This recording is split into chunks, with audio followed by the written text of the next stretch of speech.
بسم اللہ الرحمن الرحیم کہ دوستو، کل فیس بک پر کسی صاحب نے امام ابو حنیفہ رحمۃ اللہ علیہ کے بارے میں گستاخی کیا تھا اور اپنے آپ کو یہ سمجھ رہا تھا کہ وہ بہت بڑا سلفی کام کر رہا ہے اور اہل حدیث ہونے کا دعویٰ کر رہا ہے، یا ایک اس طرح کی چیز اس نے کہا کہ امام ابو حنیفہ رحمۃ اللہ علیہ امت کے اندر منحوس پیدا ہوئے، لا حول ولا قوۃ الا باللہ، العیاذ باللہ۔ اللہ تبارک و تعالیٰ ان پر رحم فرمائے اور اس شخص پر ہدایت دے۔ اور میں نے کہا کہ یہ لکھنے والا خود سب سے پہلے منحوس پیدا ہوا ہے اور لکھنے والا منحوس ہے، اور اللہ کی اس پر لعنت ہے جو اس طرح سے امام ابو حنیفہ رحمۃ اللہ علیہ کے بارے میں لکھا ہے۔ ائمہ اربعہ سب کے سب یعنی وہ اہل سنت والجماعت اور ان کے عقائد سب ایک ہیں، اور اس سلسلے میں کچھ باتیں آپ کو ائمہ اربعہ کے عقائد، امام ابو حنیفہ، امام مالک، امام شافعی اور امام احمد بن حنبل کا عقیدہ، جو کہ علامہ ڈاکٹر محمد بن عبد الرحمن الخمیس پروفیسر ہیں اسلامک یونیورسٹی محمد بن سعود کے ریاض میں، انہوں نے کچھ باتیں لکھی ہیں تو آپ کے گوش گزار کرنا چاہتا ہوں۔ انہوں نے یہ لکھا ہے کہ اس بات کا بیان کہ ایمان کے علاوہ اصول دین کے باقی مسائل میں ائمہ اربعہ کا عقیدہ سب کا ایک ہے۔ چاروں ائمہ امام ابو حنیفہ، امام مالک، شافعی اور احمد بن حنبل رحمہ اللہ کا عقیدہ وہی ہے جسے کتاب و سنت نے بیان کیا ہے، اور جس پر صحابہ اور ان کے تابعین اکرام اور الحمدللہ ان ائمہ اربعہ کے درمیان اصول دین میں کوئی نزاع نہیں ہے، بلکہ یہ لوگ رب ذوالجلال کی صفات پر ایمان لانے میں سب متفق ہیں، اور اس پر بھی قرآن کو اللہ تعالیٰ کا کلام مانتے ہیں، مخلوق نہیں ہے، اور اس پر بھی کہ ایمان دل اور زبان کی تصدیق ضروری ہے۔ اور یہ لوگ اہل کلام جہمیہ وغیرہ پر نکیر کرتے تھے جو یونانی فلسفہ اور کلام مذاہب سے متاثر تھے، جہمیہ۔ شیخ الاسلام ابن تیمیہ رحمۃ اللہ علیہ کہتے ہیں کہ لیکن بندوں پر اللہ تعالیٰ کی یہ رحمت ہے کہ جن ائمہ کے لیے امت کے اندر زبان صدق اللہ نے عطا فرمایا، جیسے ائمہ اربعہ وغیرہ ہیں، یہ ائمہ اہل کلام یعنی جہمیہ پر قرآن و ایمان اور صفات رب کے بارے میں ان کے اعتقادات پر تنقید کیا کرتے تھے، اور سلف کی اس بات پر متفق تھے کہ اللہ تعالیٰ آخرت میں سب کو دیکھا جائے گا، اور قرآن کریم اللہ تعالیٰ کا کلام ہے، مخلوق نہیں ہے، اور ایمان دل اور زبان کی تصدیق ضروری ہے ایمان میں۔ امام ابن تیمیہ منہاج السنہ میں لکھتے ہیں کہ مشہور ائمہ سب کے سب اللہ تعالیٰ کی صفات کو ثابت مانتے ہیں اور کہتے ہیں کہ قرآن اللہ کا کلام ہے، مخلوق نہیں ہے، اور کہتے ہیں کہ اللہ تعالیٰ کو آخرت میں دیکھا جائے گا۔ یہی صحابہ کرام اجمعین کا مذہب ہے، اور یہی ان کے تابعین، تبع تابعین کا، اہل بیت کا بھی مذہب ہے، اور یہی ائمہ متبوعین مثلا امام مالک، امام انس، ثوری، لیث بن سعد، اوزاعی، ابو حنیفہ، شافعی اور احمد بن حنبل رحمہ اللہ کا مذہب ہے۔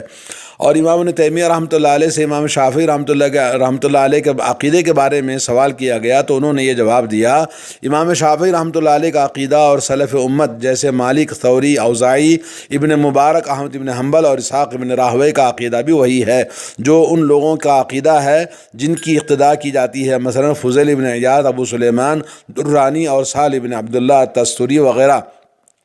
کیونکہ ان ائمہ میں اور ان جیسے اہل علم میں اصول دین کے اندر کوئی نزاع نہیں ہے۔ اور یہی معاملہ ابو حنیفہ رحمۃ اللہ علیہ کا بھی ہے، کیونکہ توحید اور تقدیر وغیرہ میں ان سے جو عقیدہ ثابت ہے وہ ان لوگوں کے عقیدے کے موافق ہے، اور ان لوگوں کے عقیدہ وہی ہے جس پر صحابہ اور ان کے تابعین، تبع تابعین کا ہے، اور وہی عقیدہ ہے جس کو کتاب اللہ، سنت رسول اللہ نے بیان کیا ہے۔ اور یہی بات علامہ صدیق حسن خان رحمہ اللہ نے بھی اختیار کی ہے۔ وہ کہتے ہیں ہمارا مذہب اور سلف صالحین کا مذہب یہ ہے کہ اثبات بلا تشبیہ اور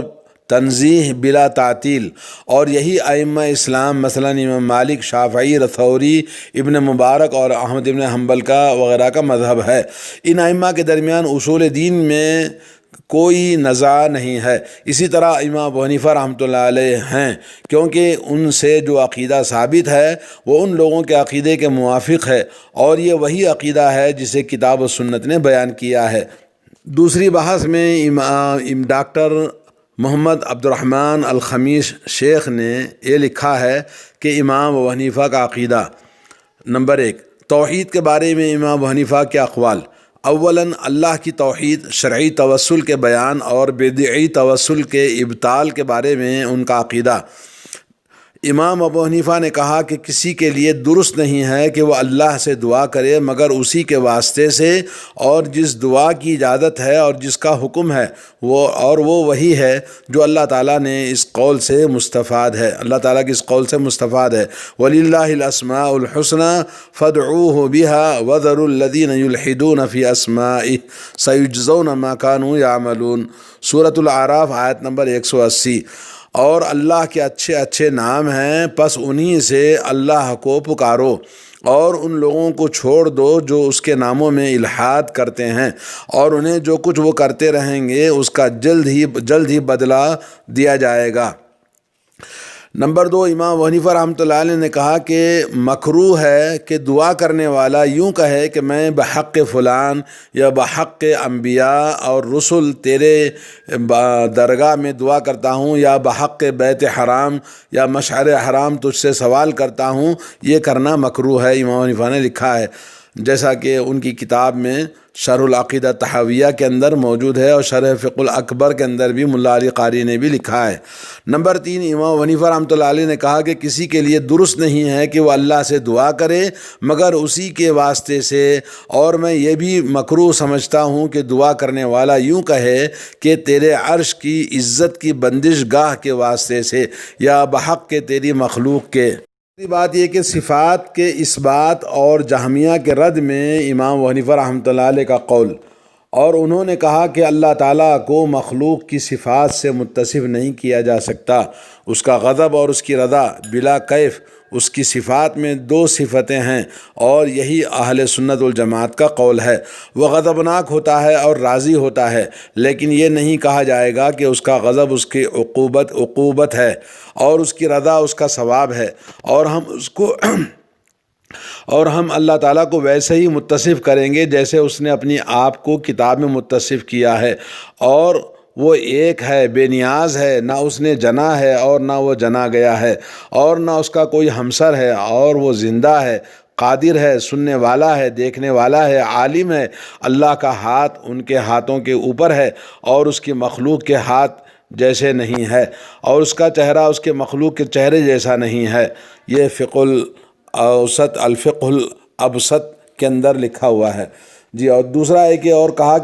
اور امام حنیفہ رحمۃ اللہ علیہ نے کہا کہ اس کے لیے ہاتھ اور چہرہ اور نفس ہے، جیسے کہ اللہ تعالیٰ نے اسے قرآن میں ذکر کیا، اور جس چیز کو اللہ نے قرآن میں ذکر کیا ہے یعنی چہرہ اور ہاتھ اور نفس کا ذکر، تو بلا کیف اس کی صفات ہیں، اور یہ نہیں کہا جائے گا کہ اس کا ہاتھ اس کی قدرت ہے یا نعمت ہے، کیونکہ اس میں صفت کا ابطال ہے، اور یہ منکرین تقدیر اور معتزلہ کا قول ہے، اور فقہ الاکبر میں یہ بات لکھی ہوئی ہے۔ اور کہا کہ کسی کے لیے درست نہیں ہے کہ اللہ کی ذات کے بارے میں کچھ بھی بولے، بلکہ اس کو اسی صفت سے متصف کرے جس سے اس نے اپنے آپ کو متصف کیا ہے، اور اس کے بارے میں اپنی رائے سے کچھ نہ کہے۔ اللہ رب العالمین بابرکت اور بلند تر ہے۔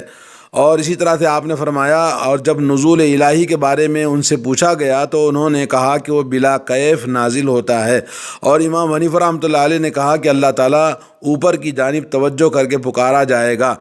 کہ وہ اپنی مخلوق کی چیزوں میں سے کسی بھی چیز کے مشابہ نہیں ہے، اور وہ اپنی مخلوق کے بھی مشابہ نہیں ہے، اور اپنے ناموں اور صفات کے ساتھ ہمیشہ سے تھا اور ہمیشہ رہے گا۔ اور کہا کہ اس کی صفات مخلوق کی صفات کے برخلاف ہیں، جانتا ہے مگر ہمارے جاننے کی طرح نہیں، وہ قدرت رکھتا ہے مگر ہماری قدرت رکھنے کی طرح نہیں، وہ دیکھتا ہے مگر ہمارے دیکھنے کی طرح نہیں، سنتا ہے مگر ہمارے سننے کی طرح نہیں، وہ بولتا ہے مگر ہمارے بولنے کی طرح نہیں۔ یہ فقہ الاکبر کی عبارت ہے۔ اور کہا کہ جس نے اللہ کو بشر کے معنوں میں کسی معنی کے ساتھ متصف کیا تو اس نے کفر کیا۔ اور کہا کہ اللہ کی ذاتی اور فعلی صفات ہیں، ذاتی صفات حیات ہے، قدرت ہے، علم، کلام، سمع، بصر اور ارادہ ہیں، اور فعلی صفات یہ ہیں کہ پیدا کرنا، روزی دینا، موجود کرنا، بغیر سابقہ مادہ کے اور نمونہ کے کسی چیز کو وجود میں لانا، بنانا، اور دیگر صفات فعل، اور وہ اپنے تمام اسماء و صفات کے ساتھ ہمیشہ سے ہے اور ہمیشہ رہے گا۔ فقہ الاکبر۔ اور کہا کہ جو شخص یہ کہے کہ میں اپنے رب کے بارے میں نہیں جانتا کہ وہ آسمان میں ہے یا زمین میں، اس نے کفر کیا۔ اور ایسے ہی وہ شخص جو یہ کہے کہ وہ عرش پر ہے لیکن میں یہ نہیں جانتا کہ عرش آسمان میں ہے یا زمین میں ہے، ایسا کہنے والا بھی کافر ہے۔ اور ایک عورت نے ان سے پوچھا کہ جس رب کی آپ عبادت کرتے ہیں وہ کہاں ہے؟ تو انہوں نے کہا کہ اللہ سبحانہ و تعالیٰ زمین میں نہیں، وہ اللہ جس کی عبادت کرتے ہیں وہ آسمان میں ہے۔ اس پر ان سے ایک آدمی نے کہا کہ اللہ کا یہ قول ہے وَهُوَ مَعَكُمْ، وہ اللہ تعالیٰ تمہارے ساتھ ہے، جیسا کہ سورۃ الحدید آیت نمبر 4 میں اللہ نے فرمایا۔ تو امام ابو حنیفہ نے کہا کہ وہ ایسے ہی ہے جیسے تم کسی آدمی کو لکھتے ہو کہ میں تمہارے ساتھ ہوں، حالانکہ تم ان سے غائب ہوتے ہو، کہ وہ کلام کرتا ہے مگر ہمارے کلام کی طرح نہیں۔ اور کہا کہ موسیٰ علیہ السلام نے اللہ تعالیٰ کا کلام سنا، جیسا کہ اللہ تعالیٰ نے فرمایا وَكَلَّمَ اللَّهُ مُوسَىٰ تَكْلِيمًا، اور اللہ تعالیٰ نے موسیٰ علیہ السلام سے کلام کیا، اور اس نے جب موسیٰ علیہ السلام سے کلام نہیں کیا تھا تب بھی وہ متکلم تھا۔ اور کہا کہ قرآن اللہ کا کلام ہے، مصاحف میں لکھا ہوا ہے، دلوں میں محفوظ ہے، زبانوں سے پڑھا جاتا ہے، اور نبی کریم صلی اللہ علیہ وسلم پر نازل کیا گیا ہے۔ اور کہا کہ قرآن غیر مخلوق ہے۔ حنیفہ رحمۃ اللہ علیہ کا تقدیر کے بارے میں کہا کہ ایک آدمی امام حنیفہ کے پاس آ کر تقدیر کے بارے میں ان سے مجادلہ کرنے لگا، تو انہوں نے کہا تم کو معلوم نہیں کہ تقدیر میں غور و خوض کرنے والا ایسے ہی ہے جیسے کوئی سورج کی آنکھوں میں نظر کر رہا ہو، وہ جس قدر زیادہ نظر کرے گا اس کی حیرت زیادہ ہوتی جائے گی۔ حنیفہ کہتے ہیں کہ اللہ تعالیٰ ازل میں اشیاء کو ان کے ہونے سے پہلے جانتا تھا، اور کہتے ہیں کہ اس کی مقررہ تقدیر لوح محفوظ میں لکھی ہوئی ہے۔ اور کہا کہ ہم اقرار کرتے ہیں کہ اللہ تعالیٰ نے قلم کو حکم دیا کہ وہ لکھے، قلم نے کہا اے رب میں کیا لکھوں؟ اللہ تعالیٰ نے کہا کہ قیامت تک جو کچھ ہونے والا ہے وہ سب لکھ دو، کیونکہ اللہ تعالیٰ کا ارشاد ہے وَكُلُّ شَيْءٍ فَعَلُوهُ فِي الزُّبُرِ وَكُلُّ صَغِيرٍ وَكَبِيرٍ مُسْتَطَرٍ، اور ہر چیز جو انہوں نے کی ہے صحیفوں کے اندر موجود ہے، اور ہر چھوٹی اور بڑی چیز لکھی ہوئی ہے۔ اور امام ابو حنیفہ رحمۃ اللہ علیہ نے کہا کہ دنیا اور آخرت میں کوئی بھی چیز اللہ کی مشیت کے بغیر نہیں ہوگی، اور کہا کہ اللہ نے چیزیں بغیر کسی چیز کے پیدا کی ہیں، اور کہا کہ اللہ تعالیٰ پیدا کرنے سے پہلے بھی خالق تھا اور ابھی بھی ہے۔ اور ایمان کے بارے میں امام ابو حنیفہ رحمۃ اللہ علیہ کے اقوال یہ ہیں۔ اور نمبر 1 کہا کہ ایمان اقرار اور تصدیق ہے، اور کہا کہ ایمان زبان سے اقرار کرنا اور دل سے تصدیق کرنا ہے، تنہا یہ ایمان کا اقرار کافی نہیں ہے۔ اور اسے امام طحاوی نے ابو حنیفہ اور صاحبین رحمہم اللہ سے نقل کیا ہے۔ اور نمبر 3 امام حنیفہ رحمۃ اللہ علیہ نے کہا کہ ایمان نہ زیادہ ہوتا ہے نہ کم ہوتا ہے۔ محمد بن عبد الرحمن الخمیس کہتے ہیں میں کہتا ہوں کہ انہوں نے ایمان کے زیادہ اور کم نہ ہونے کی جو بات کہی ہے، اور ایمان کے مسمى کے بارے میں جو بات کہی ہے کہ وہ دل کی تصدیق اور زبان کا اقرار ہے اور عمل حقیقت ایمان سے خارج ہے، تو ان کی یہی بات ایمان کے بارے میں امام ابو حنیفہ رحمۃ اللہ علیہ کے عقیدے اور بقیہ تمام ائمہ اسلام مثلا امام مالک، شافعی، امام احمد اور اسحاق، امام بخاری وغیرہ رحمہم اللہ اجمعین کے عقیدے کے درمیان وجہ فرق ہے، اور حق انہی ائمہ کے ساتھ ہے، اور امام ابو حنیفہ رحمہ اللہ کا قول حق سے الگ تھلگ ہے، لیکن دونوں حالتوں میں انہیں اجر ہے۔ اور ابن عبد البر، ابن عبد العز رحمہم اللہ نے کچھ ایسی بات ذکر کی ہے جس سے یہ پتہ چلتا ہے کہ امام ابو حنیفہ رحمۃ اللہ علیہ نے اپنے قول سے رجوع کر لیا تھا، واللہ عالم۔ التمہید لابن عبد البر، اور اسی طرح شرح عقیدہ طحاویہ۔ دوستو، امام ابو حنیفہ رحمۃ اللہ علیہ کا صحابہ کے بارے میں جو قول ہے وہ بھی سنیے۔ امام ابو حنیفہ رحمۃ اللہ علیہ نے کہا کہ ہم صحابہ رضوان اللہ علیہم اجمعین میں سے کسی کو بھی ذکر نہیں کرتے مگر خیر ہی کے ساتھ، بھلائی کے ساتھ، اور کہا کہ ہم صحابہ کرام صحابہ رسول صلی اللہ علیہ وسلم میں سے کسی سے بھی برات اختیار نہیں کرتے، اور کسی کو چھوڑ کر کسی سے موالات الگ سے نہیں کرتے۔ اور کہا کہ ہم اقرار کرتے ہیں کہ ہمارے نبی محمد صلی اللہ علیہ وسلم کے بعد اس امت میں سب سے افضل ابو بکر صدیق، اور پھر عمر فاروق، پھر عثمان، اور پھر علی رضوان اللہ علیہم اجمعین ہیں، ان سب پر اللہ کی رضا ہو۔ اور کہا کہ رسول اللہ صلی اللہ علیہ وسلم کے بعد سب سے افضل ابو بکر، عمر، عثمان، علی رضی اللہ عنہم اجمعین ہیں۔ اس کے بعد ہم رسول اللہ صلی اللہ علیہ وسلم کے تمام اصحاب اکرام سے رک جاتے ہیں اور صرف اچھائی کے ساتھ ان کا ذکر کرتے ہیں۔ اور اب سنیے دین میں کلام و خصومات سے ان کی ممانعت۔ امام ابو حنیفہ رحمۃ اللہ علیہ نے کہا کہ بصرہ میں احوا والے بہت ہیں، میں وہاں 20 سے زیادہ مرتبہ گیا اور بسا اوقات یہ سمجھ کر 1 سال یا اس سے کچھ کم بیش ٹھہرا رہا کہ علم کلام بڑا جلیل علم ہے۔ اور کہتے ہیں کہ میں علم کلام میں نظر رکھتا تھا، یہاں تک کہ اس درجے کو پہنچ گیا کہ اس فن میں میری انگلیوں سے اشارے کیے جانے لگے، اور ہم حماد ابن ابی سلیمان کے حلقے کے قریب بیٹھا کرتے تھے۔ ایک دن میرے پاس ایک عورت نے آ کر کہا کہ ایک آدمی ہے، اس کی ایک بیوی ہے جو لونڈی ہے، وہ اسے سنت کے مطابق طلاق دینا چاہتا ہے، کتنی طلاق دے؟ مجھے سمجھ میں نہ آیا کہ میں کیا کہوں۔ میں نے اسے حکم دیا کہ وہ حماد سے پوچھے، پھر پلٹ کر آئی اور مجھے بتائے، اور اس نے حماد سے پوچھا۔ حماد نے کہا کہ اسے حیض اور جماع سے پاکی کی حالت میں 1 طلاق دے دے، پھر اسے چھوڑے رکھے یہاں تک کہ اسے 2 حیض آ جائیں، پھر جب وہ غسل کر لے تو نکاح کرنے والوں کے لیے حلال ہو گئی۔ اس نے واپس آ کر مجھے خبر دی۔ میں نے کہا مجھے علم کلام کی کوئی ضرورت نہیں۔ میں نے اپنا جوتا لیا اور حماد رحمہ اللہ کے پاس آ کر بیٹھا۔ اور کہتے ہیں کہ اللہ